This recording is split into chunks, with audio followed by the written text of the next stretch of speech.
बाबा साहब डॉक्टर अम्बेडकर ने, अभी साथी कह रहे थे कि किसी धर्म के खिलाफ नहीं थे बाबा साहब डॉक्टर अम्बेडकर, तो फिर बाबा साहब डॉक्टर अम्बेडकर ने यह क्यों कहा कि मैं हिंदू धर्म में पैदा हुआ हूं, हिंदू धर्म में मरूंगा नहीं? क्यों कहा बाबा साहब डॉक्टर अम्बेडकर ने? फिर 14 अक्टूबर 1956 को बाबा साहब डॉक्टर अम्बेडकर ने नागपुर के अंदर धर्म परिवर्तन क्यों किया? बताएं, इस सवाल का जवाब दें, क्यों किया? हम उस व्यवस्था के खिलाफ है जो इंसान को इंसान नहीं समझता है।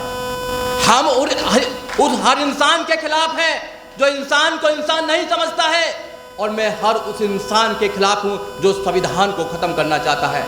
हम जिंदा हैं क्योंकि संविधान जिंदा है।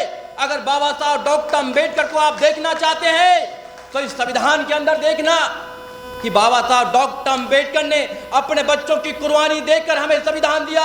कितना सुंदर संविधान है। क्या हम संविधान की बात करते हैं? क्या अपने बच्चों को संविधान पढ़ाने की बात करते हैं? संविधान कौन कौन से अधिकार देते हैं क्या हमारे लोगों को पता है?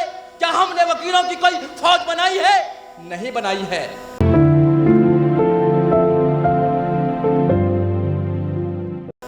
आंदोलन 2 घंटा चलता है मगर 20 साल कोर्ट में लड़ाई चलती है। स्वामी जी एडवोकेट रहे हैं, शायद मुझे, अगर मैं गलत नहीं हूं तो शायद उन्होंने लॉ ग्रेजुएट कर रखा है। वो जानते होंगे कि एक वकील की ताकत कितनी होती है। आपने देखा स्वामी जी ने बोला कि भाई ये गलत है, क्या कोई भी सरकार उन पर एफआईआर कर पाई? क्यों नहीं कर पाई? क्योंकि संविधान आजादी देता है, आर्टिकल 19 आजादी देता है, फ्रीडम टू स्पीच की आजादी देता है, इसलिए नहीं कर पाए। आपने देखा दिल्ली का नजारा, 22 प्रतिज्ञाओं को पढ़ा गया। क्या एफआईआर हो पाई? क्यों नहीं हो पाई? क्योंकि संविधान तुम्हारे पास है। आपने बिहार में देखा, प्रोफेसर चंद्रशेखर आजाद को देखा, उन्होंने बोला क्या एफआईआर हो पाई? नहीं हो पाई। और हम हजारों लोग बोलते हैं क्या एफआईआर होती है? नहीं होती है। तो डरना नहीं है, सच्चाई को बोलना बहुत जरूरी है। अब नहीं बोलोगे तो कब बोलोगे? जब तुम्हें बोलने का अधिकार नहीं था तो कहते हो कि हमें बोलने का अधिकार नहीं था। आज तो तुम्हें बोलने का अधिकार है, अब नहीं बोलोगे तो कब बोलोगे? अगर नहीं बोलोगे तो आने वाली जनरेशन गूंगी पैदा होंगी, गूंगी, वो बोल नहीं पाएंगी। इसलिए मैं धन्यवाद देता हूं, वो किसी भी पार्टी में हो उसका कोई लेना देना नहीं है हमें कि वो किस पार्टी को बिलोंग करते हैं, पहले किस पार्टी में थे या आगे किस पार्टी में होंगे। हमें इस बात से मतलब नहीं है। हमें बात इस मतलब से है कि वो इंसानियत की और लड़ाई लड़ने के लिए, संविधान की लड़ाई लड़ने के लिए आ गए हैं, तो हमें साथ देना चाहिए। इसलिए हम यहाँ पर हैं और हम उस हर इंसान के साथ आएंगे जो समाज की, जो संविधान की लड़ाई लड़ने के लिए तैयार है।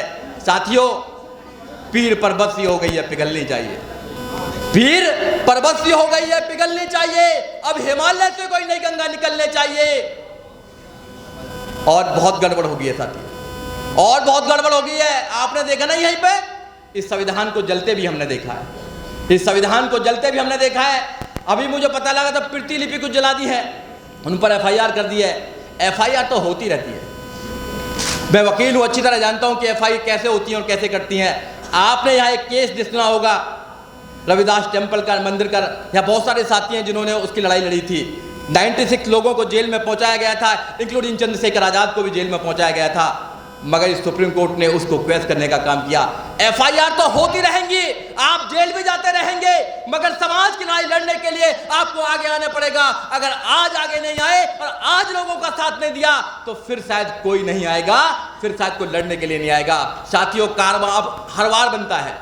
मैं लास्ट बात कहूंगा, कारवां हर बार बनता है। लोग विश्वास करते हैं, लोग विश्वास करते हैं और उम्मीद की नजरों से देखते हैं नेता की तरफ, ये नेता हमारा भला करेगा, हमारी लड़ाई लड़ेगा। मैं आपसे कहना चाहता हूं, नेता जब आपसे चीटिंग करता है जब समाज जागरूक नहीं होता है। अगर समाज जागरूक होगा तो नेता आपसे चीटिंग नहीं करेगा।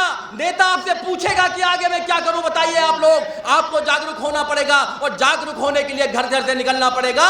सिर्फ घर में बैठकर राजनीति करने से फायदा होने वाला नहीं है। आपको निकलना पड़ेगा, निकलकर लोगों को बताना पड़ेगा कि हम मैदान में हैं, अब हम झुकने वाले नहीं हैं। ये आर पार की लड़ाई है 2024 के बाद तुम्हारे पास कुछ बचने वाला नहीं है।